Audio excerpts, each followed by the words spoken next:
ఆరాధనా ఆరాధనా ఆరాధనా ఆరాధనా ఆరాధనా ఆరాధనా ప్రేమించేదన్ అధికముగా ఆరాధింతున్ ఆసక్తితో ప్రేమించేదన్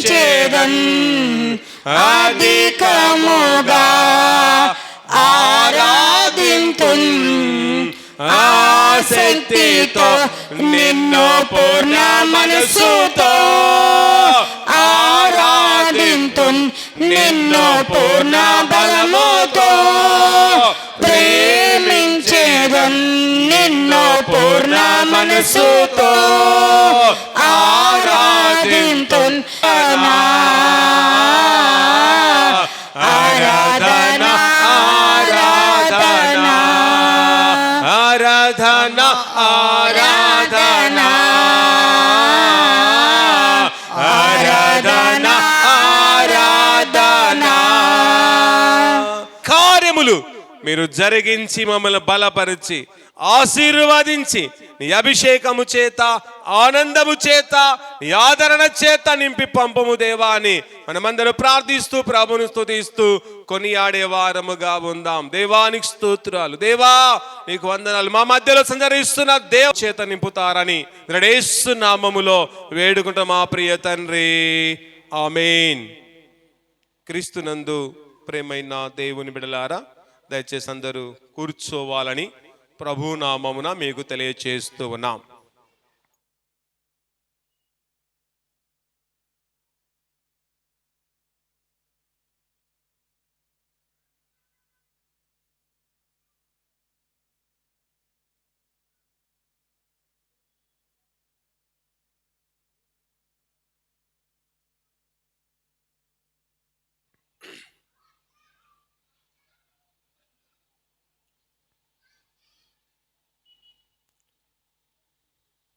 క్రీస్తునందు ప్రేమైన వారలారా, ఈ యొక్క సమయములో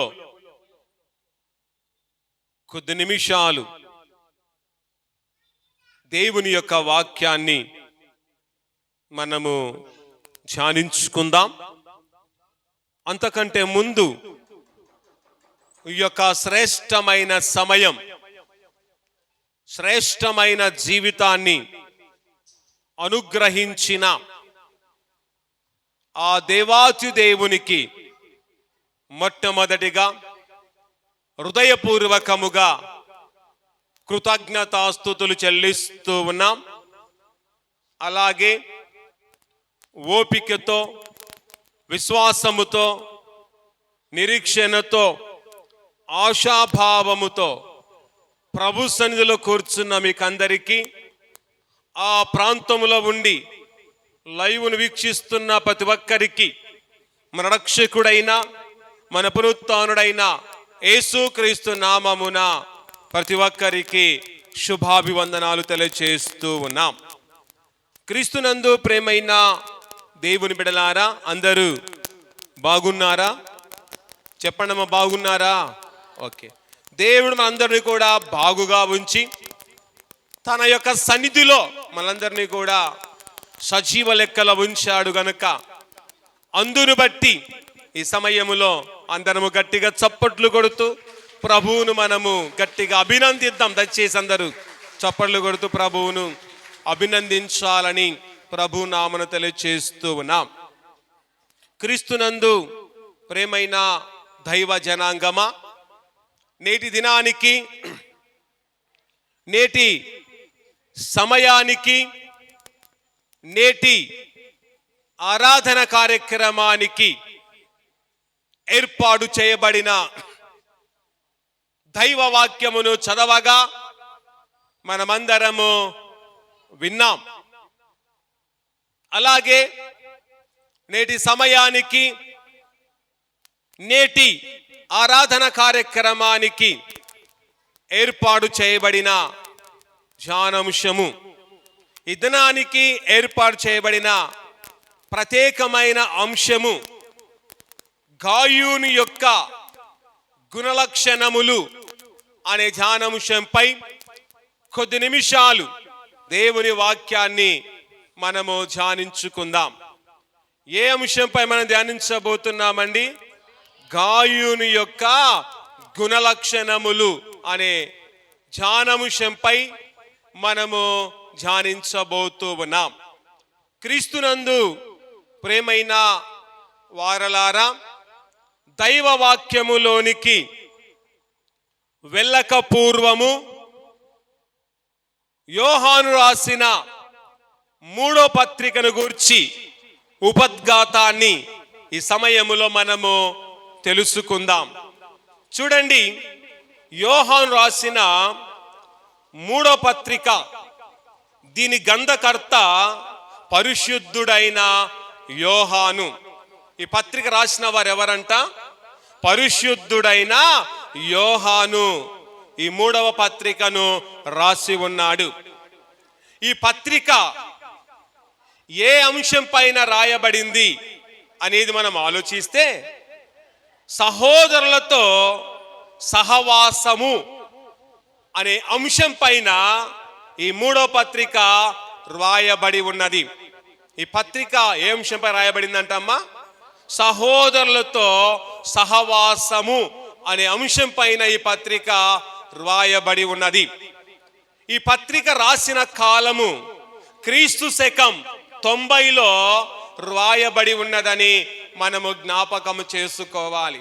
ఎందుకంటే దయచేసి ఈ యొక్క చరిత్ర చాలా విలువైనది.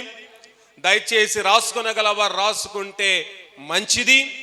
ఎందుకంటే జ్ఞాపకం ఉంచుకోవడం చాలా కష్టము గనక, ఒక చరిత్ర మనకు తెలియజేయబడుతున్నప్పుడు రాతపూర్వకంగా రాసుకుంటే అది అలాగే ఉండిపోతుందని మీకు అందరికీ తెలియచేస్తూ ఉన్నాం. అలాగే దీంట్లో ఎన్ని అధ్యాయాలు ఉన్నాయండి? ఎన్ని అధ్యాయాలు ఉన్నాయి? ఒకే ఒక అధ్యాయము అని మనం జ్ఞాపకం చేసుకోవాలి. తర్వాత దీంట్లో ఎన్ని వచనాలు ఉన్నాయండి? చెప్పండి, ఎన్ని వచనాలు? కేవలము 14 వచనాలు మాత్రమే ఉన్నాయి. చూడండి, యోహాను మొదటి పత్రికలో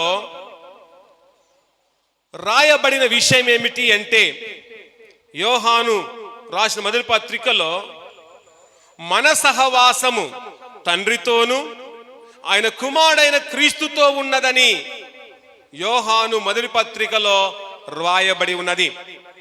తర్వాత 2వ పత్రికలో ఏమి రాయబడి ఉన్నదంటే, అబద్ధ బోధకులతో సహవాసము చేయకూడదని 2వ పత్రికలో యోహాను రాసి ఉన్నాడు.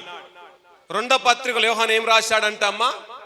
అబద్ధ బోధకులతో సహవాసము చేయరాదని రాసి ఉన్నాడు. 3వ పత్రికలో సహోదరులతో సహవాసము కలిగి ఉండాలని రాసి ఉన్నాడు. యోహాను ఈ 3 పత్రికలు రాశాడు. రాసిన ఈ యోహాను 3వ పత్రికలో ఏం రాశాడంటే, సహోదరులతో సహవాసము కలిగి ఉండాలనే ఉద్దేశముతో ఈ పత్రిక రాసి ఉన్నాడు. ఈ పత్రిక ఎవరి కొరకు రాసి ఉన్నాడనేది కూడా మనం తెలుసుకోవాలి. దైవ గ్రంథం చదువుతున్నప్పుడు రాయబడిన గ్రంథం దేని కొరకు రాయబడింది, ఏ ఉద్దేశంతో రాయబడింది అనేది ఎప్పుడైతే మనం తెలుసుకుంటామో అది మనకు చాలా చక్కగా అర్థమవుతూ ఉంది. ఈ 3వ పత్రిక ఎవరికి రాయబడి ఉన్నది అంటే, చూడండి, కొరింథీలోని సంపన్నుడైన గాయూనునకు రాయబడి ఉన్నది. ఈ పత్రిక ఎవరికి రాయబడిందంటమ్మా? కొరింథీలో ఉన్న సంపన్నుడైన గాయూనునకు రాయబడి ఉన్నది. రాసిన తర్వాత ఈ పత్రిక యోహాను ఎవరి ద్వారా అతని దగ్గరికి పంపాడు అంటే, ఒక దెమోత్రి ద్వారా ఈ పత్రికను గాయూనునకు పంపి ఉన్నాడనేది మనమందరము తెలుసుకోవాలి. తర్వాత దైవ గ్రంథములో అనగా ఈ కొత్త నిబంధన గ్రంథములో గాయూను అను పేరు గలవారు ఎందరు ఉన్నారు? ప్రశ్న మీకే. గాయూను అనే పేరు గలవారు దైవ గ్రంథములో ఎంతమంది ఉన్నారు? ఈ సమయంలో మీరే చెప్పవచ్చు, సంఖ్య చెప్పవచ్చు. కనుక మన ఊర్లో కూడా యేసేపు అనే పేరు గలవారు చాలా మంది ఉంటారు. అలాంటి పేరు గలవారు అనగా గాయూను అనే పేరు గలవారు కూడా దైవ గ్రంథములో కొందరు ఉన్నారంట. ఎవరు వారు, ఎంతమంది ఉన్నారు అనేది మనం ఆలోచించాలి. చెప్పండి, మీకే ఛాయిస్. సమయములో మిమ్మల్ని అడుగుతున్నాను, గాయూను అనే పేరు గలవారు దైవ గ్రంథములో ఎంతమంది ఉన్నారు? సమయంలో పురుషులకు అవకాశం ఇద్దాం. మొట్టమొదటిగా ఎంతమంది ఉండొచ్చండి? చెప్పండి. ఎంతో మంది. ఏం చెప్పలేరా? ఓకే, వారేం చెప్పలేరంటమ్మా. మౌనంగా ఉండడం మంచిది అనుకుంటున్నారు వారు. ఎందుకంటే గెలిచిన తర్వాత వాళ్ళ పొత్తులోకి వెళ్ళి మనం కూడా గెలుతాం అనుకుంటున్నారు. గెలిచిన పొత్తులోనికి మనం వెళ్దామని పురుషులు అనుకుంటున్నారు. సరే, మిమ్మల్ని అడుగుతూ ఉన్నాను, మీరేం చెప్తారు? చెప్పండి. గాయూను అనే పేరు గల వారు ఎంతమంది ఉన్నారు? అంకెలను వస్తాయమ్మా, లేవా? ఒక్కట్లను వస్తాయి, మనకు లేవండి. చెప్పండి. వస్తాయంటే వస్తాయనండి. ఎంతో మంది, కొంతమంది చెప్పండి. మీకు నేను సమాధానము చెప్తాను. ఓకే, వీరు కూడా అనుకుంటున్నారు పురుషుల్లాగా మేము కూడా అదే స్టేజ్లో ఉన్నాం సార్. వాళ్ళు ఎలా అంటే మేము కూడా అలా అని వారు కూడా మౌనంగా ఉండిపోయారు. సరే, ఈ సమయంలో ఎవరు కూడా సమాధానం చెప్పడం లేదు గనక అందరికీ నేను ఈ సమయంలో మీకే తెలియచేస్తూ ఉన్నాను. గాయూను అనే పేరు గలవారు దైవ గ్రంథములో 3 ఉన్నారు.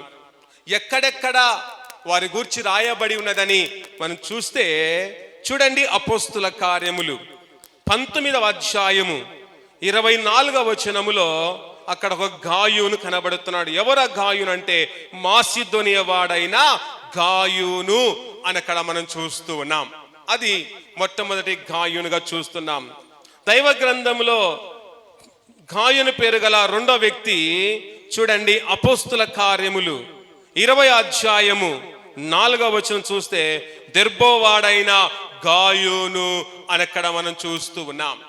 తర్వాత గాయూను పేరు గల 3వ వ్యక్తి ఎవరు అంటే ఇప్పుడు మనము ధ్యానించబోతూ ఉన్న గాయూను, కొరింథీలో ఉన్న గాయూను అని మనము జ్ఞాపకము చేసుకొని వారముగా ఉండాలి. ఇది యోహాను రాసిన 3వ పత్రిక యొక్క చరిత్ర, యోహాను రాసిన 3వ పత్రిక యొక్క ఉపద్ఘాతం అని మనమందరము తెలుసుకోవాలి. కనుక ఈ సమయంలో మనము ధ్యానించబోతున్న ధ్యానాంశం ఏమిటంటే గాయూను యొక్క గుణలక్షణములు అనే ధ్యానాంశంపై మనము ధ్యానించబోతూ ఉన్నాం. చూడండి, గాయూను అనగా అర్థం ఏమిటంటే భూమి మీద నుండుట. గాయూను అనగా అర్థం ఏంటంట? భూమి మీద నుండుట అని అర్థం అని మనమందరము తెలుసుకోవాలి. చూడండి, గాయూనులో ఉన్న మొట్టమొదటి సుగుణం, గాయూనులో ఉన్న మొట్టమొదటి లక్షణం, గాయూనులో ఉన్న మొట్టమొదటి దైవ లక్షణం ఏమిటి అంటే సత్యమును అనుసరించి నడిచినవాడు. గాయూను ఏమి అనుసరించి నడిచిన వాడుగా ఉన్నాడంట అండి? సత్యమును అనుసరించి నడిచిన వాడుగా ఉన్నాడు. అతడు ఎలాగైతే సత్యమును అనుసరించి నడిచిన వాడుగా ఉన్నాడో మనము కూడా సత్యమనుసరించి నడిచిన వారముగా ఉండాలి. కానీ చాలా మంది జీవితాలను గమనిస్తే, చాలా మంది జీవితంలో మనము తొంగి చూస్తే, చాలా మంది జీవితాలను మనము పరిశోధిస్తే చాలా మంది సత్యమును అనుసరించి నడుచుకోలేక అసత్యమును అనుసరించి నడుచుకొనుచు, అసత్య ప్రవర్తన కలిగి జీవించుచు, అసత్యవంతులుగా లోకములో జీవిస్తూ దేవునికిని సత్యమునకు దూరస్తులుగా జీవిస్తూ ఉన్నారు. మనము అలాంటి వారము కాకుండా గాయూను నడిచిన విధములో, గాయూను ప్రవర్తించిన విధములో మనము కూడా సత్యమును అనుసరించి నడిచే వారముగా ఉండాలి. గాయును సత్యమనుసరించి నడచడానికి గల కారణం ఏమిటి అంటే సత్యదేవుణ్ణి కలిగిన వాడుగా ఉన్నాడు, సత్యదేవుణ్ణి ఎరిగిన వాడుగా ఉన్నాడు గనక, సత్యదేవుణ్ణి అనుసరించేవాడుగా ఉన్నాడు గనుక అతడు సత్యమును అనుసరించడము నేర్చుకొని ఉన్నాడు. మనము కూడా సత్యం అనుసరించే వారుగా ఉండాలంటే సత్యదేవుని మనం ఎరిగిన వారుగా ఉండాలి. సత్యదేవుని మనం తెలుసుకున్న వారుగా ఉంటే ఖచ్చితంగా మనము కూడా సత్యమును అనుసరిస్తాం. సత్యదేవుణ్ణే మనం తెలుసుకునకపోతే, నిజమైన దేవుణ్ణి కనుగొనకపోతే మనము కూడా సత్యమును అనుసరించలేము. అందుకే మన జీవితములో ఖచ్చితంగా దేవుని మనం తెలుసుకొని, దేవుని యొక్క విధి విధానము తెలుసుకొని, మన దేవుడు సత్యవంతుడు గనక ఆయన బిడ్డలమైన మనం సత్యమును కలిగి సత్యమును మనము అనుసరించే వ్యక్తులుగా ఉండాలి.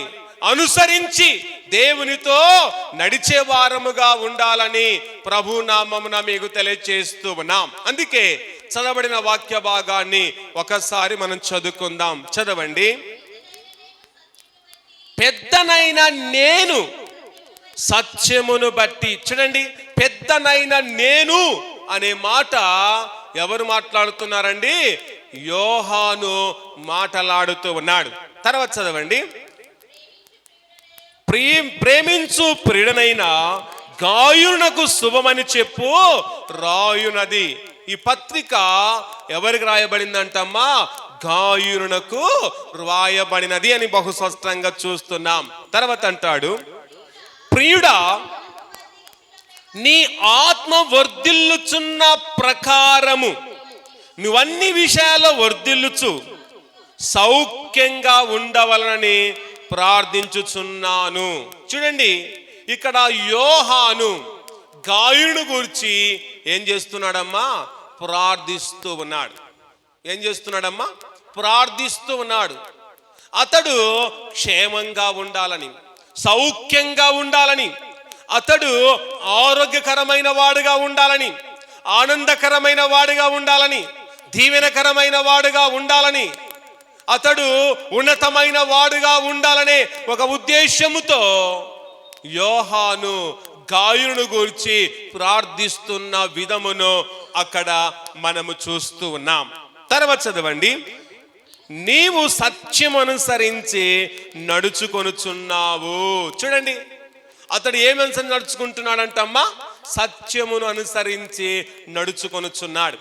కనుక మన జీవితములో ఇంతవరకు సత్యమును అనుసరించలేక, సత్యమును కనుగొనలేక నీవు ఒక గుడ్డివాడుగా, ఒక గుడ్డిదానగా జీవిస్తూ ఉంటే ఈ సమయములో సత్యమును కనుగొని, సత్య దేవుని కనుగొని నీవు నేను ఖచ్చితంగా సత్యం అనుసరించి నడుచుకునే వారముగా ఉండాలి. నువ్వు సత్యం అనుసరించి నడవలేని స్థితిలో, నడవలేని విధానములో నువ్వు పడి ఉంటే ఈ సమయములో వాటిలో నుండి, ఆ స్థానముల నుండి లేచి మనమందరం గాయును లాంటి ఇక శ్రేష్టమైన గుణాన్ని, గాయును లాంటి దైవ లక్షణాన్ని మనము కూడా ఆస్వాదించుకొని, మనము కూడా పొందుకొని సత్యమును అనుసరించేవారుగా, దేవుని అనుసరించే వారముగా, దేవుని వాక్యాన్ని అనుసరించే వారముగా, దేవుని మాట అనుసరించే వారముగా, దేవుని యొక్క విధి విధానమును మనము అనుసరించాలి. అలా అనుసరించక ఇంతవరకు లోకమును అనుసరిస్తున్నావేమో, లోకములో ఉన్న వాటిని నువ్వు అనుసరిస్తున్నావేమో, లోకాశలు నువ్వు అనుసరిస్తున్నావేమో, లోకములో ఉన్న మూఢనమ్మకాలను నువ్వు అనుసరిస్తున్నావేమో, లోకములో ఉన్న దేవతలను నువ్వు అనుసరిస్తున్నావేమో, లోకములో ఉన్న సమస్తమైన వాటిని అనుసరిస్తూ ఉంటే ఇది నాన్న మానుకొని మన దేవాది దేవుని అనుసరించడం, ఆయన తత్వాన్ని అనుసరించడం, ఆయన సత్యాన్ని అనుసరించుచు నడుచుకొనడమే మన జీవిత కర్తవ్యముగా, మన జీవిత విధానమని జ్ఞాపకము చేసుకొని దేవునిలో మనము సరైన వారముగా, సక్రమైన వారుగా మనము జీవించుచు మన యొక్క విశ్వాస ప్రయాణాన్ని, క్రైస్తవ ప్రయాణాన్ని మనము కొనసాగించాలని ప్రభు నామమున తెలియచేస్తూ ఉన్నాం. తర్వాత గాయునిలో ఉన్న రెండవ సుగుణము, గాయునిలో ఉన్న రెండవ దైవ లక్షణం ఏమిటంటే సహోదరుల ద్వారా మంచి సాక్ష్యము పొందినవాడుగా ఉన్నాడు. గాయును ఏం పొందినవాడుగా ఉన్నాడంటమ్మా? మంచి సాక్ష్యము పొందినవాడుగా ఉన్నాడు. కనుక మన జీవితములో మన సహోదరుల ద్వారా, మన ఇరుగు పొరుగు వారి ద్వారా మనం మంచి సాక్ష్యాన్ని పొంది ఉన్నామా అనేది ఒక్కసారి మనము ఆత్మ పరిశీలన చేసుకుందాం. ఒకసారి మన గురించి మనం ఆలోచించుకుందాం. మన స్థితిగతిని మనం ఆలోచించుకుందాం. మన యొక్క క్యారెక్టర్ను మనం ఆలోచించుకుందాం. మన యొక్క తలంపులను ఆలోచించుకుందాం. మన జీవిత శైలి ఈ సమయములో ఆలోచించుకునే అవకాశం దేవుడిచ్చాడు గనక ఆలోచించుకొని, ఎలా ఉంది మన విధానం అనేది ఒకసారి ఆలోచించుకొని, ఇంతవరకు నీవు నేను మంచి సాక్ష్యాన్ని పొందలేని వ్యక్తులుగా మనముంటే ఈ సమయములో ఈ పరిశుద్ధ దినము నుంచి అయినా మంచి సాక్ష్యాన్ని మనము పొందాలి. ఎవరి ద్వారా? మన సహోదరుల ద్వారా, మన ఇరుగు పొరుగు వారి ద్వారా, మన సంఘములో మంచి సాక్ష్యం అనేది మనకు అవసరమై ఉన్నది. మానవుల్లో రెండు సాక్ష్యాలు ఉంటాయి.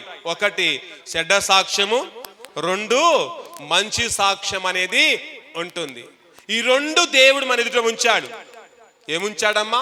చెడ్డ సాక్ష్యం ఉంచాడు, మంచి సాక్ష్యాన్ని ఉంచాడు. కనుక నువ్వు ఏ సాక్ష్యం కావాలని కోరుకుంటున్నావు ఒకసారి ఆలోచించు. ఒకవేళ నువ్వు చెడ్డ సాక్ష్యం కలిగి ఉండాలనుకుంటున్నావా, లేదు మంచి సాక్ష్యం కలిగి ఉండాలనుకుంటున్నావా, ఒకసారి తీర్మానం చేసుకొని.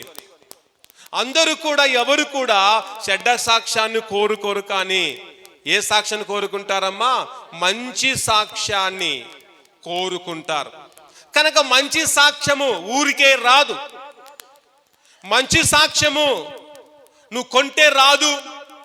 మంచి సాక్ష్యం ఎవరు అమ్మలేరు, నువ్వు కొనలేవు. నీలో మంచి సాక్ష్యం రావాలి. నీ గూర్చి అనేకులు మంచిగా చెప్పుకోవాలి. నీ గూర్చి అనేకులు మాట్లాడుకోవాలి. నీ గూర్చి అనేకులు ఎప్పుడు కూడా ఆలోచించాలి అంటే నీ నా ప్రవర్తన సరైనదిగా ఉండాలి, నీ నా ఆలోచన సరైనదిగా ఉండాలి, అనేకులకు ఆదర్శమైన వారుగా ఉండాలి, ఎలాంటి పాపము లేని వారుగా ఉండాలి, ఎలాంటి అసూయ లేని వారుగా ఉండాలి, ఎలాంటి తప్పిదము లేని వారుగా, ఎలాంటి పాపం మచ్చ మనలో లేని వారుగా ఉంటే అప్పుడు మన గురించి అందరూ కూడా ఏమిస్తారండి? మంచి సాక్ష్యం అనేది ఇస్తారు. నీలో అన్ని ఉండి లోకమంతా నీలోనే ఉంటే, లోకంలో పాపాలన్నీ నీలోనే దాగి ఉంటే, నీలో ఉన్న అక్రమంతా నీలో ఉంటే మంచి సాక్ష్యం వస్తుందండి? రానే రాదు. ఏ సాక్ష్యం వస్తుంది అలాంటి వారికి? చెడ్డ సాక్ష్యం అనేది వస్తూ ఉంది. కనుక ప్రియ సంఘమా, ప్రియ నేస్తమా, నీ జీవితంలో ఎన్నో సంవత్సరాలు గడిచిపోతున్నాయి, నీ జీవితంలో ఎన్నో సంవత్సరాలు వెళ్ళిపోతున్నాయి, కానీ ఎక్కడ చూసిన నీలో మంచి సాక్ష్యము కనబడడం లేదు. ఏ అవయవులో చూసినా సాక్ష్యము లేదు. నీ కంటిలో మంచి సాక్ష్యము లేదు, నీ తలంపుల్లో మంచి సాక్ష్యము లేదు, నీ యొక్క నడవడికలో మంచి సాక్ష్యము లేక నువ్వు జీవిస్తూ ఉంటే ఈ సమయములో నుండి మంచి సాక్ష్యము మన సహోదరులు ఇచ్చినట్లుగా మనము బ్రతకడము, జీవించడము ఎంతో అవసరమై ఉన్నదని మనము ఎరిగిన వారుగా ఉండాలి. అందుకే దైవ వాక్యాన్ని చూడండి, అక్కడనే 3వ వచనం చదువుకుందాం. నీవు సత్యం అనుసరించి నడుచుకొనుచున్నావు గనుక సహోదరులు వచ్చి నీ సత్య ప్రవర్తన గురించి సాక్ష్యము చెప్పగా విని బహుగా సంతోషించితిని. చూడండి, అతని యొక్క సహోదరులు ఎవరి దగ్గరికి వచ్చి చెప్పాలి? గాయుని దగ్గరికి కాదు, యోహాను దగ్గరికి వచ్చి సాక్ష్యం చెప్పారు. అతని యొక్క సత్య ప్రవర్తన గురించి తన సహోదరులు సాక్ష్యము చెప్పగా ఆ సాక్ష్యాన్ని విని ఎవరు సంతోషిస్తున్నారంటండి? యోహాను సంతోషిస్తూ ఉన్నాడు. కనుక ప్రియ దేవుని బిడలారా, అనేకులు వచ్చి సంఘములో సమాజములో మన గురించి సాక్ష్యం చెబుతూ ఉంటే సంఘములో ఉన్న వారందరూ కూడా సంతోషించాలి. కానీ అలాంటి సాక్ష్యం మనలో ఉందా? ఒకరు మన గురించి సాక్ష్యం చెప్పాలంటే అదెంతో గొప్ప విషయం. ఒకరు వచ్చి మన గురించి చెప్పాలంటే ఎంత నిజాయితీగా ఉంటేనే చెప్పగలరు. కానీ అటు ఇటు ఉంటే, రెండు తలంపుల్లో ఉంటే, రెండు స్వభావాలు కలిగి ఉంటే, రెండు మార్గాలు నడుస్తూ ఉంటే ఎవరు కూడా మన గురించి మంచి సాక్ష్యాన్ని చెప్పలేరు. కనుక గాయుని గురించి యోహాను దగ్గరికి వచ్చి అతని యొక్క సహోదరులు సాక్ష్యం ఇస్తున్నారు అంటే గాయును ఎలాంటి మంచివాడుగా ఉన్నాడో, ఎలాంటి సుబుద్ధి గలవాడుగా ఉన్నాడో, ఎలాంటి శ్రేష్టమైన లక్షణాలు గలవాడుగా ఉన్నాడో, ఎలాంటి తత్వం కలిగి ఉన్నాడో ఒక్కసారి మనం ఆలోచించి గాయునిలో ఉన్న సమస్తాన్ని మనము పొందుకొని, గాయునిలో ఉన్న ఆ యొక్క శ్రేష్టమైన గుణాలను మనము పొందుకొని అనేకుల ద్వారా, సహోదరుల ద్వారా మనము మంచి సాక్ష్యాన్ని పొందిన దైవ జనాంగముగా, దైవ కుమారులుగా ఈ లోకములో మనము జీవించువారముగా ఉండాలి. దైవ గ్రంథములో చాలా మంది మంచి సాక్ష్యం పొందిన వారు ఉన్నారు. గాయును మాత్రమే కాదు, గాయును లాంటి వారు మంచి సాక్ష్యం పొందిన వారు దైవ గ్రంథములో మనకు కనబడుతున్నారు. వారిలో ఈ సమయంలో మనం జ్ఞాపకం చేసుకుంటే చూడండి, అక్కడనే దెమోత్రిని మనం చూస్తూ ఉన్నాం. అదే పత్రికలోనే మరొక వ్యక్తి చూస్తున్నాం. ఎవరండి ఆ వ్యక్తి? దెమోత్రి అనే వ్యక్తిని మనం చూస్తున్నాం. ఈ వ్యక్తి కూడా అందరి వలన, కొందరి వలన కాదండి, అందరి వలన, ఇద్దరి వలన కాదు, ముగ్గురి వలన కాదు, అందరి వలన ఏం పొందాడంటమ్మా? మంచి సాక్ష్యము పొందినవాడుగా ఉన్నాడు. చూడండి, దెమోత్రి అనగా అర్థం ఏమిటంటే వ్యవసాయ దేవత సంబంధి. దెమోత్రి అనగా అర్థం ఏంటంట చెప్పాలి? వ్యవసాయ దేవత సంబంధి అని ఆ పేరుకు అర్థము. అందుకే చూడండి, అక్కడనే 12వ వచనం, దెమోత్రియు అందరి వలనను సత్యము వలను మంచి సాక్ష్యము పొందినవాడుగా ఉన్నాడు. అందరి వలన మంచి సాక్ష్యం పొందడం అంటే సామాన్యమైన విషయం అండి? చెప్పాలి, సామాన్యమైన విషయమా? కాదు. మన గురించి మన వారైతే మంచి సాక్ష్యం ఇస్తారు. మనం ఎట్టటి వారమైనా మన వారైతే మంచి సాక్ష్యం ఇస్తారు. వేరే వారైతే మన గురించి ఎవరైనా మంచి సాక్ష్యం ఇస్తారండి? ఇవ్వరు. నువ్వు మంచిగా జీవిస్తే ఇతర వారైనా మంచి సాక్ష్యం ఇస్తారు. నీలో సరైన విధానం లేకపోతే ఎదుటి వారు మన గురించి మంచి సాక్ష్యము ఇవ్వలేరు. ఇక్కడ దెమోత్రి ఎంత చక్కగా నడుచుకున్నాడో, ఎంత భక్తిపూర్వక నడుచుకున్నాడో, ఎంత నిష్ఠత గలవాడుగా జీవించాడో, ఎంత దేవునిందు భయభక్తుల వాడుగా జీవించాడో, తన స్థితిని ఎలాగూ కాపాడుకున్నాడో, తన భక్తి జీవితాన్ని ఎలాగూ నడిపించుకున్నాడో మనకు తెలియదు. కానీ అందరూ కూడా ఆ ప్రాంతంలో ఉన్నవారు, ఆ ప్రదేశములో ఉన్నవారు, అక్కడ ఉన్న వారందరూ కూడా అతని గురించి మంచి సాక్ష్యం ఇస్తున్నారంటే అతడు ఎంత ధన్యుడో, ఎంత ఆశీర్వదింపబడిన వాడో, ఎంత ఖ్యాతి నొందినవాడో ఒక్కసారి మనం ఆలోచించి దెమోత్రి పొందిన మంచి సాక్ష్యం, గాయును పొందిన మంచి సాక్ష్యం నీ జీవితంలో ఉందా లేదా అనేది ఒక్కసారి పరిశీలన మనము చేసుకోవాలి. అందరూ సాక్ష్యం ఇచ్చారు. తర్వాత యోహాను కూడా అతను గూర్చి సాక్ష్యం ఇస్తూ ఉన్నాడు. కింది చదవండి. మేము కూడా అంటే యోహాను కూడా అతనికి సాక్ష్యమిచ్చుచున్నాము, మా సాక్ష్యము సత్యమైనదని నువ్వెరుగుదువు. మేమిచ్చే సాక్ష్యం అతని గూర్చి ఎలాంటిదంట? సత్యమైనది అని అంటున్నాడు. నిజమే, మనం కూడా ఇతర వారి గురించి సాక్ష్యం చెప్తున్నప్పుడు మెప్పు కొరకు మనము సాక్ష్యము చెప్పకూడదు. చాలా మంది తప్పు చేసినప్పటికి కూడా చనిపోయిన సమయములో ఏమంటారు తెలుసా? మా వాడు చాలా మంచివాడు, బ్రతికినంత కాలము దేవుని యందు భయభక్తులు కలిగి ఉన్నాడు, బ్రతికినంత కాలము దేవుని యొక్క సహవాసానికి వచ్చేవాడని చాలా మంది సాక్ష్యం ఇస్తుంటారు. అతడు దేవుని సందుకు వచ్చిందే లేదు, దేవుని సహవాసానికి వచ్చిందే లేదు, మంచితనం లేకపోయినప్పటికీ చనిపోయిన సమయంలో అలాంటి వాడు, మావాడు ఇలాంటి వాడు, మావాడు అలాంటి గొప్పవాడని వ్యర్థమైన సాక్ష్యం, అబద్ధ సాక్ష్యాలు ఇచ్చేవారు సమాజంలో చాలా మంది ఉన్నారు. కనుక అబద్ధ సాక్ష్యం మనకు అవసరం లేదు. ఏదైనా మంచి సాక్ష్యం సంపాదించుకోవడానికి మనకెంతో అవసరమై ఉన్నది. ఈ లోకములో ఎంతకాలం బ్రతుకుతామో మనకు తెలియదు, ఈ లోకములో ఎంతవరకు జీవిస్తామో కూడా తెలియదు. బ్రతికినంత కాలము మంచి సాక్ష్యాన్ని మనం పొందాలి. గుడ్ల గువ్వ కూడా 100 సంవత్సరాలు బతుకుతుందంట. దేనికి ప్రయోజనం అండి? దేనికి కూడా ప్రయోజనము లేదు. సాక్ష్య జీవితం లేకుండా నువ్వు 100 సంవత్సరాలు బ్రతికినా అది వ్యర్థమైన జీవితమే. నీ స్థితి సరిగా లేకుండా ఎన్ని సంవత్సరాలు బ్రతికినా నీ జీవితము బహు వ్యర్థమైనదని జ్ఞాపకం చేసుకొని బ్రతికిన కొద్ది కాలములోనైనా మంచి సాక్ష్యము, శ్రేష్టమైన సాక్ష్యము, శ్రేష్టమైన విధానాన్ని నీవు నేను పొందిన దైవ కుమారులంగా మనమందరము ఉండాలి.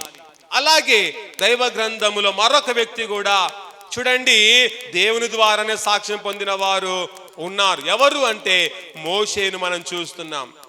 చూడండి, మోషే ఎవరి ద్వారా సాక్ష్యం పొందాడంట? దేవుని ద్వారానే సాక్ష్యం పొందాడు. దేవాది దేవుడే మోషేను గురించి సాక్ష్యం ఇస్తున్నాడు. ఏమని సాక్ష్యం ఇస్తున్నాడో చూడండి. సంఖ్యాకాండము 12వ అధ్యాయం 7వ వచనం చదువుకుందాం. చదవండి. మోషే నా ఇల్లంతటిలో నమ్మకమైన వాడు. ఎలాంటి వాడంట అండి మోషే? నమ్మకమైన వాడు. ఎవరి ఇల్లంతటిలో? దేవుని యొక్క ఇల్లంతటిలో నమ్మకమైన వాడు మోషే అని దేవుడే గొప్ప సాక్ష్యం ఇస్తున్నాడు. మన గురించి దేవుడు సాక్ష్యం ఇవ్వాలంటే మోషే లాంటి జీవితం మనకు కావాలి. దేవుడే మన గురించి సాక్ష్యం ఇవ్వాలంటే గాయును లాంటి జీవితం మనకు కావాలి. దేవుడే మన గురించి సాక్ష్యం ఇవ్వాలంటే దెమోత్రి లాంటి జీవితం మనకు కావాలి. అలాంటి జీవితం లేక నువ్వు దుష్ట జీవితం కలిగి జీవిస్తున్నావా? దుష్ట తలంపులతో జీవిస్తున్నావా? దుష్టమైన విధానాన్ని అనుసరిస్తూ ఉంటే నీ జీవితం, నా జీవితం అంతా కూడా ఘోరమైన జీవితముగా, శాపకరమైన జీవితంగా మారుతుంది. అలా మారకుండా మన జీవితం ఆశీర్వాదకరంగా మారాలి. మన జీవితం సొసైటీలో మాదిరిగా ఉండాలి. మన జీవితంలో ఎలాంటి మచ్చ లేకుండా బ్రతికే పవిత్రమైన దేవుని బిడ్డగా, దేవుని దాసునిగా, దాసురాలుగా జీవించడము నిత్యము మనము నేర్చుకునే వారముగా ఉండాలి. తర్వాత గాయనులో ఉన్న 3వ లక్షణము, 3వ సుగుణం ఏమిటి అంటే విశ్వాసికి తగినట్టుగా చేయవాడుగా ఉన్నాడు. ఎలా చేయవాడుగా ఉన్నాడంటమ్మా? విశ్వాసికి తగినట్టుగా చేయవాడుగా ఉన్నాడు. విశ్వాసి ఎలాగైతే సంఘములోను పరిశుద్ధులకు పరిచర్య చేస్తూ ఉంటుందో అలాగే ఇతడు కూడా పరిచర్య చేసేవాడుగా ఉన్నాడు. ఏం చేసేవాడుగా ఉన్నాడమ్మా? పరిచర్య చేసేవాడుగా ఉన్నాడు. అందుకే అతడు విశ్వాసికి తగినట్టుగా చేయవాడని మంచి సుగుణం అతడు కలిగిన వాడుగా ఉన్నాడు. అందుకే అక్కడ చూడండి, యోహాను రాసిన 3వ పత్రిక 5వ వచనాన్ని మనము చదువుకుందాం. ప్రియుడా, వారు పరిదేశులైనను సహోదరులుగా ఉన్న వారికి నువ్వు చేసినదెల్లా నీవు విశ్వాసికి తగినట్టుగా చేయుచున్నావు. అంటే పరదేశులైన వారికి అతను ఏం చేశాడంటమ్మా? పరిచర్య చేసిన వాడుగా ఉన్నాడు. చూడండి, పరదేశులు స్వదేశులు కాదండి. పరదేశులు అనగా ఇతర ప్రాంతానికి చెందినవారు. పరదేశులు అనగా ఇతర దేశానికి చెందినవారని మనము తెలుసుకోవాలి. పరదేశులైన వారికి విశ్వాసి చేసిన రీతిలో ఈ గాయును కూడా చేశాడు. చక్కటి పరిచర్య వారికి చేసిన వాడుగా ఉన్నాడు. కనుక మన జీవితంలో పరదేశులకైనా పరిశుద్ధులకైనా దేవుని సేవకులకైనా మనము కూడా పరిచర్య చేయడము నేర్చుకోవాలి. కానీ పరిచర్య చేసే గుణం మనలో లేదు. పరిచర్య చేసే గుణం మనం కలిగి ఉండడం లేదు. కానీ మనకే పరిచర్య చేయాలి. అందరూ మాకే పరిచర్య చేయాలి, అందరూ మాకే సెల్లుట్టు కొట్టాలి, అందరూ మాకే వందనాలు చెప్పాలి, అందరూ మమ్ములనే చూసుకోవాలని ఈ విధంగా గర్వించేవారు సంఘములో కోకొల్లలుగా ఉన్నారు. అలాంటి జీవితం మనకు అవసరం లేదు. అనేకులకు మనము దేవుని మందిరములో పరిచర్య చేయాలి. దేవుని మందిర అభివృద్ధి కొరకు పరిచర్య చేయాలి. దేవుని యొక్క మందిర శుభ్రత కొరకు మనము పరిచర్య చేసేవారముగా ఉండాలి. కానీ పరిచర్య చేయడానికి ఎవరు ముందుకు రారు. కానీ కమిటీలో పెద్దలుగా ఉండడానికి మాత్రమైతే ముందుకు వస్తాం. ఎందుకంటే పరిచర్య మన దృష్టిలో చాలా చిన్నది. మన దృష్టిలో పరిచర్య ఎలాంటిదంట? చాలా చిన్నది మన యొక్క దృష్టిలో. కానీ పరిచర్య నీ దృష్టిలో చిన్నదేమో, కానీ పరిచర్య అందరికంటే అది గొప్ప పరిచర్యగా ఉంది. పరిచర్య ఈ లోకములో ఉన్న, ప్రపంచములో ఉన్న అతిపెద్ద పని ఏమిటంటే పరిచర్య చేయుటయే. ప్రపంచములో ఏదైనా పెద్ద పని ఉందంటే అది ఏ పని అంటమ్మా? పరిచర్య చేసే పని. సంఘ పెద్ద కంటే అది విలువైన పని. ఖజానాదారుని కంటే పరిచర్య విలువైన పని. అలాగే సెక్రటరీ కంటే పరిచర్య చాలా విలువైన పని. ఈ పోస్టులకైతే మనం ఉరుకురికి వస్తాం సంఘములు ఉండడానికి, కానీ పరిచారకుడు ఉండడానికి మాత్రం మనము రానే రాం. ఎందుకంటే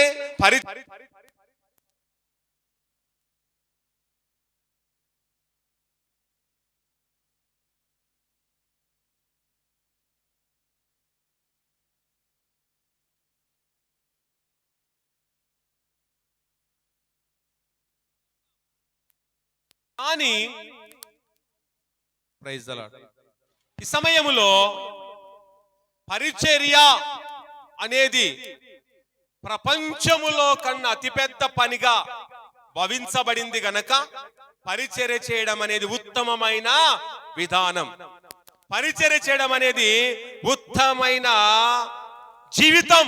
అది మనము ఎంచుకొని వారముగా ఉండాలి. ఈ సమయములో ఈ పరిచర్య గురించి మాట్లాడుతుంటే ఒక విషయం నాకు జ్ఞాపకం వస్తూ ఉంది. హైదరాబాద్ నారాయణగూడ బ్యాప్టిస్ట్ చర్చ్ అనేది ఉంది. చాలా మంది చూసిన వారు ఉండొచ్చు. ఎందుకంటే అక్కడ చాలా మంది మంచి మంచి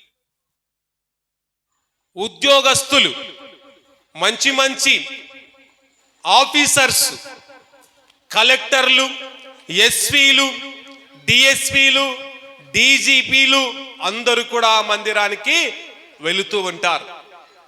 కానీ ఆ మందిరములో పరిచర్య చేసేవారు ఎలాంటి వారు తెలుసా? చెప్పండి అమ్మా. ఆ మందిరములో పరిచర్య చేసేవారు ఎలాంటి వారు తెలుసా? ఎస్పీలు, డిఎస్పీలు, కలెక్టర్లు, ఇంజనీర్లు అందరూ ఆ యొక్క మందిరములో పరిచర్య చేస్తారు. పరిచర్య చేయడం అంటే ఏం తెలుసా? బండలు తుడచడము. ఏం చేయడం అమ్మా? బండలు తుడచడము. అది కూడా వారికి సమయము రాదని సంవత్సరం ముందే వారు రాసిస్తారంట సంఘానికి. అయ్యా పలానా రోజు మా కుటుంబం అంతా కలిసి మందిరంలో పరిచర్య చేస్తామని సంవత్సర క్రితమే రాసిస్తారంట పేరు. ఆ పేరు రాసిచ్చినప్పుడు ఆ సమయములో ఆ మందిరములో ఉన్నవారు, ఆ యొక్క కాపరి, ఆ యొక్క పెద్దలు అలా అయ్యా వచ్చే వారం మీరు చూడని చెప్పగానే కలెక్టర్లు ఇచ్చిన పేరు ప్రకారంగా వచ్చి కుటుంబ సమేతంగా దేవుని మందిరాన్ని క్లీన్ చేసి, కుటుంబ సమేతంగా దేవుని మందిరాన్ని శుభ్రం చేసి వెళ్ళిపోతూ ఉంటారు. అలాగే సంఘములో పరిచర్య అంటే పరిచారకులు ఎవరో తెలుసా? మనలాంటి వారు కాదు. అక్కడ మందిరములో పరిచారకులు ఉండే వారు ఎవరు తెలుసా? మంచి మంచి ఆఫీసర్లు, కలెక్టర్లు, ఇంజనీర్లు మాత్రమే పరిచారకులుగా ఉంటారు. కానీ పరిచారకులు అనగానే మనం చాలా చిన్న చూపు చూస్తాం. కానీ పరిచర్య అనేది కలెక్టర్లే చేస్తున్నారంటే ఎంత గొప్ప పరిచర్యనో ఒకసారి మనం ఆలోచిద్దాం. నారాయణగూడ బ్యాప్టిస్ట్ చర్చిలో జరుగుతున్న పరిచర్య గురించి మీకు తెలియజేస్తూ ఉన్నాను. కనుక సేవ చేసే గుణం మనకు కావాలి. సేవ చేయడానికి నీ అధికారం అడ్డు రాకూడదు. సేవ చేయడానికి నీ చదువు అడ్డు రాకూడదు. అలాగే దేవుని మందిరంలో పని చేయడానికి నీ ఆధిక్యత అడ్డు రాకూడదు. కానీ దేవుని పరిచయం చేయడానికి అన్నిటిని పక్కన పెట్టి దేవుని మందిరములో తగ్గించుకొని నువ్వు సేవ చేస్తే తగిన సమయం దేవుడు హెచ్చిస్తాడు. తగిన సమయంలో దేవుడిని దీవిస్తాడని నమ్మి నీవు నేను కూడా గాయునులాగా విశ్వాసికి తగినట్టుగా మనం కూడా సేవ చేస్తూ విశ్వాస నావలో మనము ముందుకు కొనసాగు వారముగా ఉండాలి. తర్వాత గాయునులో ఉన్న 4వ సుగుణం ఏమిటి అంటే ప్రేమ గలవాడంట. గాయును ఎలాంటి వాడంటమ్మా? ప్రేమ గలవాడు.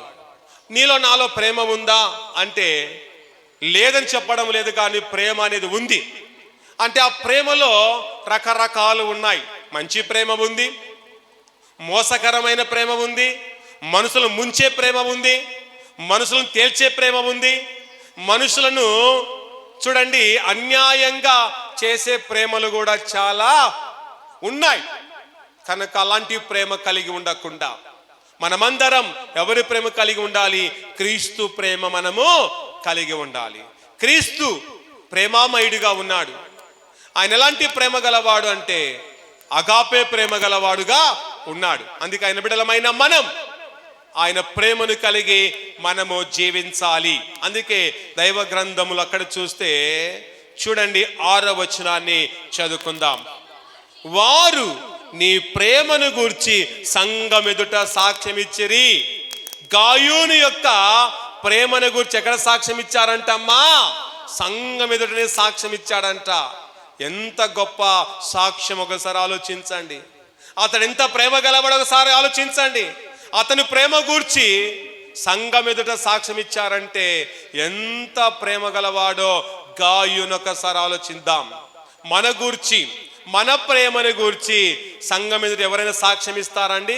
ఎవరు ఇవ్వలేరు. ఎందుకంటే మనలో సరైన ప్రేమ లేదు. మన ప్రేమలో కల్తీ ఉంది, మన ప్రేమలో స్వార్థం ఉంది, మన ప్రేమలో అసూయ ఉంది, మన ప్రేమలో ద్రోహము అనేది ఉంది. గనక మన ప్రేమను గురించి ఎవరు కూడా సాక్ష్యము ఇవ్వలేరు. కనుక నీవు నేను మంచి ప్రేమ గలవారుగా ఉందాం. మన ప్రభువు ప్రేమామయుడు గనక ఆయన బిడ్డలమైన మనం ప్రేమను కలిగి జీవిద్దాం. అందరిని ప్రేమిద్దాం, అందరిని గౌరవిద్దాం, అందరినీ మనము చక్కగా అనుసరించచ్చు. దైవికమైన విధానం, దైవికమైన గుణం మనము సంపాదించుకొని ఈ లోకములో బ్రతకడమే మన జీవిత విధానంగా మనము ఎంచుకున్న వారముగా ఉండాలి. తర్వాత గాయునిలో ఉన్న చివరి సుగుణం, చివరి లక్షణం ఏమిటో తెలుసా? సత్య ప్రవర్తన గలవాడుగా ఉన్నాడు. ఏ ప్రవర్తన గలవాడుగా ఉన్నాడంటమ్మా? సత్య ప్రవర్తన. కనుక నీలో నాలో సత్య ప్రవర్తన అనేది ఉందా లేదా అనేది ఒక్కసారి ఆలోచించుకొని ఈరోజు ఖచ్చితంగా సత్య ప్రవర్తనను మనము సంపాదించుకుందాం. సత్య ప్రవర్తన అనేది మనకు అవసరం. సత్య ప్రవర్తన నీకు నాకు ఎంతో ముఖ్యమని ఎంచి గాయును లాంటి సత్య ప్రవర్తన మనము కలిగి జీవించాలి. అక్కడనే 3వ వచనం చూస్తూ ఉన్నాం. నువ్వు సత్యమనుసరించి నడుచుకొంచున్నావు గనుక సహోదరులు వచ్చి నీ సత్య ప్రవర్తన గురించి సాక్ష్యము చెప్పగా అతడు సత్య ప్రవర్తన గలవాడుగా ఉన్నాడని దైవ గ్రంథములో మనం చూస్తున్నాం. కనుక మనము కూడా అలాంటి ప్రవర్తన అనేది మనకెంతో అవసరమని మనము తెలుసుకొని ఈ క్రైస్తవ లోకములో ఉన్న నీవు, ఈ క్రైస్తవ సంఘములో జీవిస్తున్న నీవు ఈ యొక్క ప్రవర్తన మనకు చాలా అవసరమై ఉన్నదని మనము తెలుసుకొని దినదినము దైవ వాక్యాన్ని అనుసరించుచు, దినదినము దైవ గ్రంథమును చదువుతూ పాటించుచు దేవునిలో మనము స్థిరమైన వారుగా మనము నిలిచిపోవాలి. కనుక దైవ గ్రంథాన్ని ఎందరు చదువుతున్నారో నాకు తెలియదు, కానీ దినదినము చదవడం మనకెంతో అవసరము. కనుక దైవ గ్రంథం ఎలా చదివితే మనకు ప్రయోజనకరము అనేది సమయంలో మనం తెలుసుకోవాలి. చూడండి, దైవ గ్రంథము ఎక్కడ పడితే అక్కడ మనము చదవకూడదు. అంటే ఎక్కడ పడితే ఎక్కడ చదవకూడదు అంటే ఏదో ఒక అధ్యాయం ఏదో ఒక చోట చదువుకొని వెళ్ళిపోవడము, ముందుకు సాగిపోవడం మంచిది కాదు. దైవ గ్రంథం అనేది క్రమముగా చదవాలి. ఆది కాండము నుండి ప్రకటన గ్రంథం వరకు చదవడము నేర్చుకోవాలి. ఎక్కడ పడితే అక్కడ చదివానుకో అది నీకు చాలా ఇబ్బంది అని జ్ఞాపకం చేసుకోవాలి. దైవ గ్రంథము చదివే విషయంలో ఒక చిన్న ఉదాహరణ మీకు తెలియచేస్తాను. ఒక వ్యక్తి దైవ గ్రంథము చదివే లక్షణం కలిగి ఉన్నాడట. దైవ గ్రంథము చదవకుండా బయటికి వెళ్ళడు, ప్రార్థన చేసుకోకుండా బయటికి వెళ్ళడు. మంచి లక్షణమే. కానీ అతడు ఏం చేసేవాడు అంటే దైవ వాక్యం చదివేటప్పుడు దైవ గ్రంథం ఇలా మూయబడి ఉంటుంది కదా, మూయబడిన సమయంలో ప్రార్థన చేసుకుంటాడంటే, ప్రభువా ఈరోజు ఏ వాక్యం ఇవ్వబోతున్నావో నాకు కనపరుచుము దేవా అని తెరిచి ఇలా ఒక చేపెడతాడంట.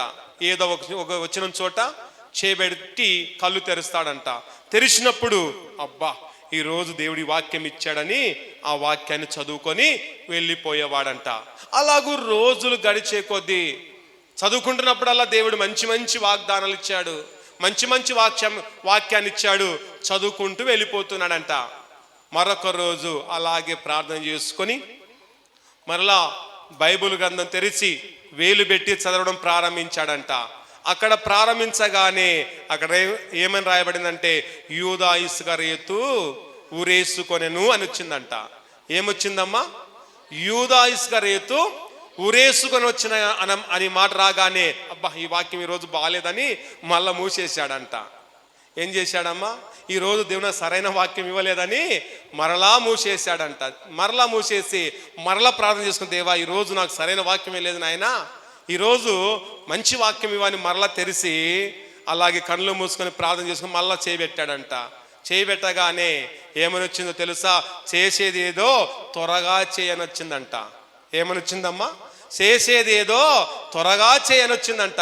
అనగానే బిత్తరపోయాడు. అంటే దేవుడు నన్ను ఉరేసుకోమని చెబుతున్నాడని భయపడిపోయాడంట. ఏమైపోయాడమ్మా? భయపడిపోయాడు. యూదా ఇస్కరియోతు ఉరేసుకొని వచ్చింది. రెండవదిగా ఏమొచ్చిందమ్మా? చేసేదేదో త్వరగా చేయమనగానే అబ్బా దేవుడు నన్ను ఉరేసుకోమంటున్నాడని ఆందోళనకు గురైపోయి సార్ దగ్గరికి వెళ్ళాడంట, పాస్టర్ గారి దగ్గర. అయ్యా ఈ విధంగా నాకు దేవుని వాక్యం వచ్చింది అంటే, ఎలా చదువుతున్నావయ్యా? రోజు అంటే ఈ విధంగా చదువుతున్నానయ్యా, అందుకు దేవుడేమి ఈరోజు నన్ను ఉరేసుకోమంటున్నాడు అని పాస్టర్ దగ్గరికి వెళ్తే అప్పుడు పాస్టర్ గారు చెప్పాడంట, బాబు అది మంచి పద్ధతి కాదు, దేవుని ఉరేసుకొని చెప్పడం లేదు, కానీ నువ్వు చదివే పద్ధతి సరైనది కాదు అన్నాడంట. ఏమన్నాడంటమ్మా? నువ్వు చదివే పద్ధతి సరైనది కాదు. అందుకే నువ్వు చదివే పద్ధతి ఏంటంటే దినదినము క్రమంగా చదువు నేర్చుకో. ఆది కాండము నుండి ప్రకటన గ్రంథం వరకు చదువుకో. దేవునికి శ్రేష్టమైన మెల్లిస్తాడు, శ్రేష్టమైన వాగ్దానాలు దేవుని జీవితంలో నెరవేరుస్తానని చెప్పినప్పుడు ఆ రోజు నుండి అతడు క్రమముగా చదవడము దైవ గ్రంథాన్ని ప్రారంభించాడంట. మనం కూడా ఆ విధంగా ఉండకుండా ఎక్కడ పడితే అక్కడ చదివితే అర్థం కోల్పోతాం. ఎక్కడ చదివితే అది మనకు అర్థము కాదు గనక క్రమముగా చదివి ఆత్మీయతలో ఎదిగి భక్తిలో ఎదిగి గాయులు లాంటి శ్రేష్టమైన దైవికమైన విధానాన్ని లక్షణాలు సంపాదించుకొని దేవుని యొక్క బిడ్డలుగా మనముంటూ ఆయన ద్వారా ఆయన కృప ద్వారా మనమందరము మేలులు పొందుకొని విశ్వాసంతో జీవించవచ్చు. దేవుని యొక్క బిడ్డగా ఆయన ఇచ్చే గొప్ప రక్షణ పొందుకొని ఎంతవరకు ప్రభువును నువ్వు సొంత రక్షణ అంగీకరించకపోతే ఇక నుంచి అయినా ఆయన సొంత రక్షణ అంగీకరించి విశ్వాసంతో నమ్మకంతో భక్తితో మన జీవితాన్ని మనము ముందుకు కొనసాగించుకుని వారముగా ఉందాం. ప్రార్థించుకుందాం. తలలు వంచండి, ప్రార్థించుకుని దేవుడిచ్చే ఉన్నతమైన తన కరుణ, ఉన్నతమైన తన కటాక్షత, ఉన్నతమైన తన సన్నిధిని, ఉన్నతమైన తన ఆశీర్వాదం ఈ సమయంలో మనం పొందుకుందాం. దేవానికి స్తోత్రాలు. ఇంతవరకు మీరు మాతో మాట్లాడే ప్రతి మాట, ప్రతి వాక్కును బట్టి వందనాలు. నీ వాక్య ప్రకారంగా జీవించే మహా ధన్యతను మాకును మా కుటుంబాలకు సంఘాన్ని ప్రసాదించి మనందరూ ప్రార్థిస్తూ ఉండగా ప్రార్థన చేసుకుందాం. ప్రార్థిస్తుండగా ప్రార్థన మన మధ్యలో ఉన్న క్రీస్తుదాసు గారు ప్రార్థన నడిపిస్తారు. మహోన్నతుడైన దేవ, ఘనమైన నీ నామానికి మహోన్నతమైన మహిమ కలిగిన నీ మాటలకే వందనాలు స్తుతులు చెల్లించుకుంటున్నాను, ఆరాధిస్తున్నాను, కొనియాడుతున్నాను, గణపరుస్తున్నాను. ప్రియ ప్రభువా, మా ముందుంచిన నీ విలువైన మాటలను బట్టి మిమ్మల్ని స్తుతిస్తున్నాం. గాయని గారి జీవితంలో ఆయన మీకు నమ్మకమైన వాడిగా, మనుషులందరిలో గుర్తింపు నొందిన వాడిగా, మంచి సాక్ష్యం కలిగి తన జీవితం అంతట్లో కేవలం నీకు మహిమ తెచ్చే విధంగా బ్రతికున్నాడు. మా జీవితాలను జ్ఞాపకం చేసుకోండి, కృప చూపించండి. మా ముందున్న జీవితంలో నీకు మాదిరికరంగా జీవించడానికి, మా జీవితంలో రక్షణ లేని మా అందరికీ రక్షణ అనుగ్రహించండి. మేలుకై జ్ఞాపకం చేసుకోండి. మోషే గారిని నీ ఇల్లంతటిలో నమ్మకమైన వాడిగా ప్రభువా మీరే సాక్ష్యం ఇచ్చినారు. మేము మిమ్మల్ని బట్టి సాక్ష్యం ఇవ్వడం కాదు, కానీ మీరు మమ్మల్ని బట్టి సాక్ష్యం ఇప్పినప్పుడే మా జీవితం విలువైనదిగా, లోకంలో హెచ్చించబడినదిగా ఉంటుందని గుర్తెరిగి నీ నామానికి లోబడి, నీ మాటకు లోబడి ప్రభువా మా జీవితాలను సరిదిద్దుకోవడానికి